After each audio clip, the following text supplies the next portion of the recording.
Hey, I'm Robin here. I'm at the MJ BizCon conference here in Las Vegas. I'm here with Michael, who's with Kush Marketplace.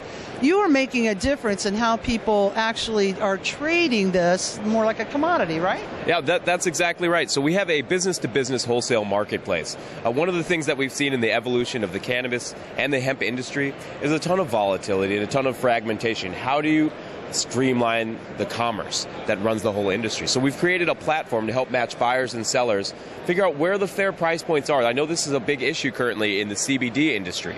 Some people are buying kilos of CBD isolate for $10,000 plus, and some people are paying $7,000.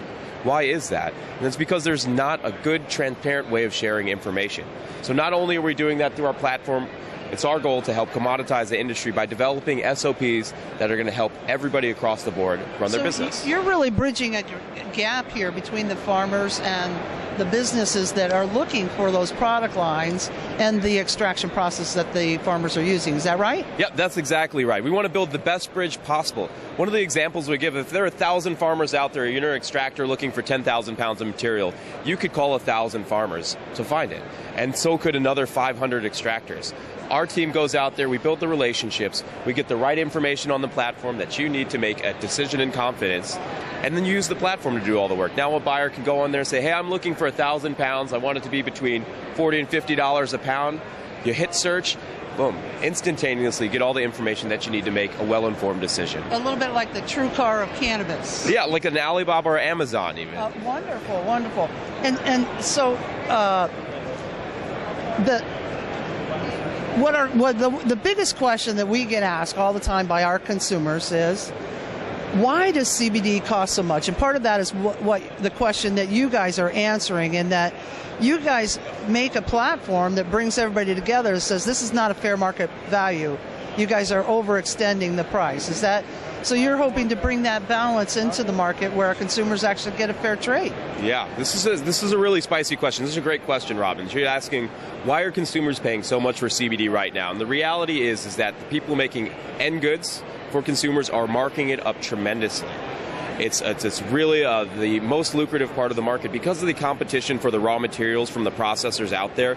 We're in a shortage across the board, and let's say a single kilo of CBD isolate is $7,500. You could charge $15,000, even $20,000 for that kilo of CBD isolate and still make really good money on the end consumers.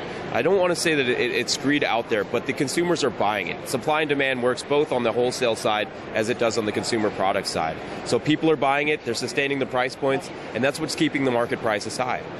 Is this also a seasonal commodity that, like oranges, when the frost comes in, when the hurricane came through, are some of the commodities affected by weather situations? It is absolutely on the wholesale side. It goes with the ebb and flow of harvests. It goes with the ebb and flow of different processors scaling up their operations. The other question is, are we going to see this ebb and flow on the consumer side as well? And we really don't. We're going to see a gradual trend of prices declining because there's fierce competition in the consumer side as well. So even in the shortage, if you start raising your price, you might price yourself out of your market. There's what I believe some collusion. It's unspoken collusion of pricing on the end goods, but you can see it from how much the markup it is.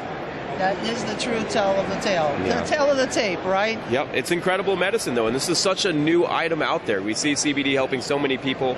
I always say it's like having a warm blanket and a big breath full of fresh air at the same time. It's so enjoyable. Nice. It's really nice. A mood stabilizer. So we see so much potential in this market. We've all got our fingers crossed that the Farm Bill is going to pass here in December, and then we're in a whole new industry. We've been pushing for all our consumers to encourage them to talk to their congressman about that. Michael, you've been so forthcoming with your information. How can we get a hold of you if there's anyone out there in our podcast land that wants to talk with you? If you'd like to learn more about the CBD industry, you can visit our website, kushmarketplace.com.